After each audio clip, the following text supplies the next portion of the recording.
दोस्तों नमस्कार, स्वागत है आपका यूट्यूब चैनल एबी टेक में।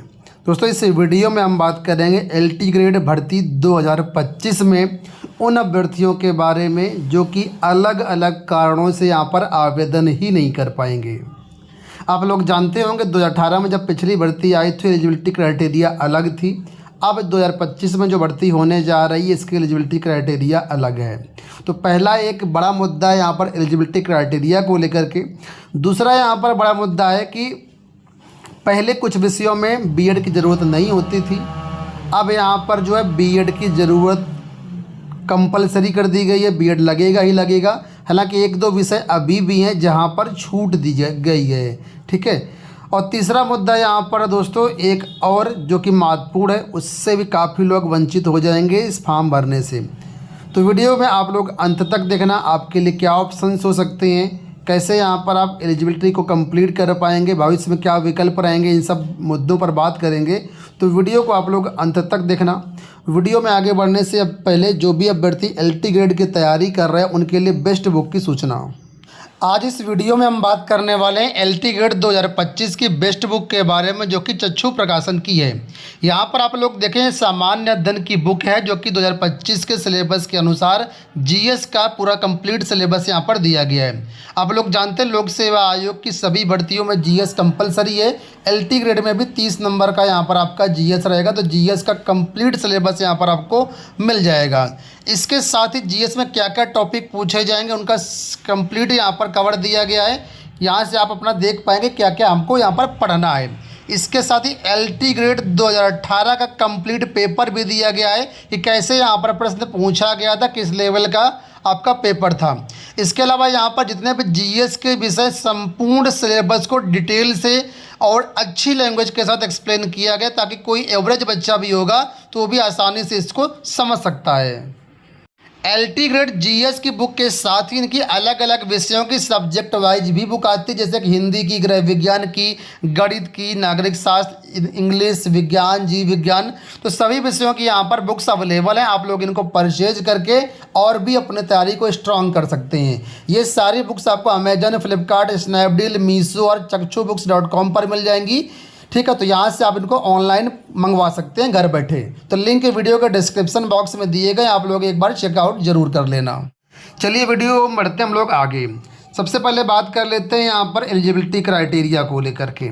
आप लोग जानते हैं कि नई नियमावली जारी होने से एलटी ग्रेड में कई विषयों की एलिजिबिलिटी क्राइटेरिया बदल दी गई है। जब से एलटी ग्रेड की शॉर्ट नोटिस आई तब से मेरे पास डेली लगभग 10 फ़ोन आते हैं। इसके साथ ही व्हाट्सएप पर मैसेज आते हैं, टेलीग्राम पर भी मैसेज आते हैं कि सर हम अप्लाई कर पाएंगे या नहीं कर पाएंगे, ठीक है। तो मेरा आपसे सिर्फ इतना ही उद्देश्य है, गुजारिश है कि आप वीडियो अच्छे से देख लिया करिए, फिर कोई डाउट हो तो कॉल करिए, तो जायज़ बात बनती है। अब बार बार उसी चीज़ को दोहराने से कोई मतलब नहीं होता है।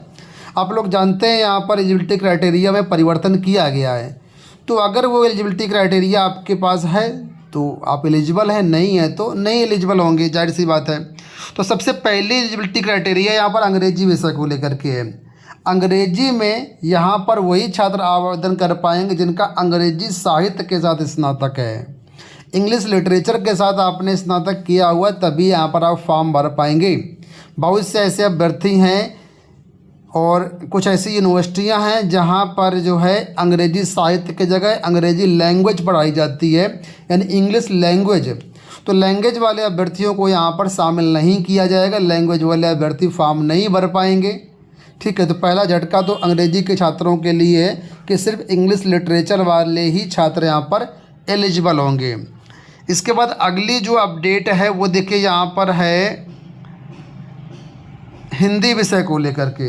हिंदी में बहुत सारे ऐसे छात्र हैं जिनके मेरे पास फ़ोन आ चुके हैं, व्हाट्सएप पे मैसेज आ चुके हैं।